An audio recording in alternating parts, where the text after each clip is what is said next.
Disinilah tragedi berpadu dengan panasnya kisah yang membakar emosi. Setiap detiknya penuh luka, penuh gairah, dan tak pernah bisa kau lupakan dan yang terpenting membuat kamu tegang bagian tertentu.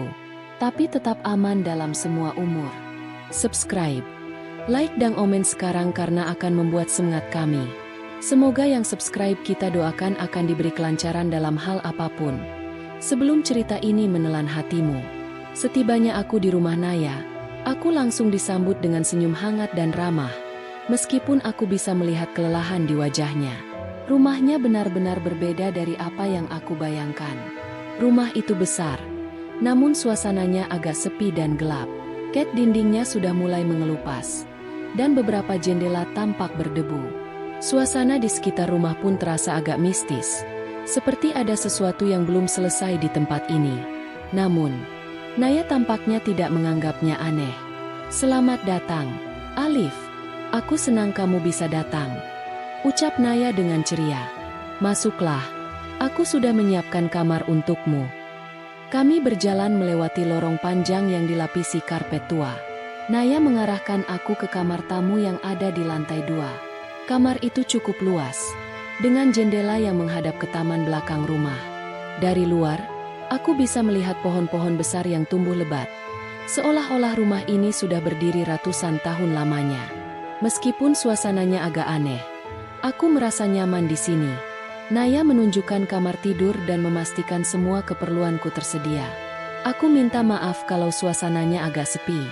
Belum sempat kutata ulang rumah ini, kata Naya dengan nada santai. "Aku suka suasananya yang tenang. Sepertinya tempat yang tepat untuk menenangkan pikiran," jawabku, berusaha menghindari pembicaraan soal keadaan rumah yang agak menyeramkan. Sore itu, setelah meletakkan barang-barang di kamar, aku dan Naya duduk di ruang tamu sambil berbincang. Kami mengenang masa lalu, menggali kenangan-kenangan indah yang pernah kami bagi. Tetapi, tak lama setelah kami mulai berbicara tentang kehidupan pribadinya, ada sesuatu yang mengganggu pikiranku. Aku mulai merasa tidak nyaman. Naya yang selama ini selalu terlihat ceria dan kuat, kali ini tampak sedikit berbeda. Matanya seringkali melirik ke arah jendela yang terbuka, dan dia tampak cemas setiap kali ada suara aneh di luar rumah. Ketika aku menanyakan hal itu, Naya hanya tertawa ringan dan menjawab, "Mungkin hanya angin. Rumah ini memang kadang berbunyi seperti itu." Namun, aku merasa ada sesuatu yang tidak beres. Entah kenapa, aku merasa seperti ada yang sedang mengawasi kami, bahkan di dalam rumah sekalipun. Malam semakin larut, dan udara mulai terasa dingin. Aku memutuskan untuk tidur lebih awal setelah berbincang lama dengan Naya. Namun, aku terbangun di tengah malam. Suasana di sekitar kamar terasa aneh. Tiba-tiba aku mendengar suara langkah kaki yang pelan di lantai bawah.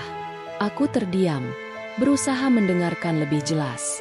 Suara itu semakin mendekat, dan kemudian berhenti tepat di luar pintu kamarku. Aku merasa semakin penasaran dan sedikit cemas. Siapa yang bisa berada di sini selain aku dan Naya? Dengan hati-hati, aku membuka pintu dan menyelinap keluar. Suara langkah itu berhenti, dan aku melihat sebuah bayangan bergerak cepat di ujung lorong. Tanpa pikir panjang, aku mengikuti bayangan itu dengan hati-hati, berusaha tidak mengeluarkan suara. Aku mendekati ujung lorong dan melihat pintu kamar Naya terbuka sedikit. Dari dalam kamar, terdengar suara seperti seseorang sedang berbicara pelan. Aku mengintip dari balik dinding, dan apa yang kulihat membuatku terkejut. Naya sedang duduk di atas tempat tidurnya, berbicara dengan seseorang. Namun, yang aneh adalah, orang yang berbicara dengannya tidak terlihat oleh mataku.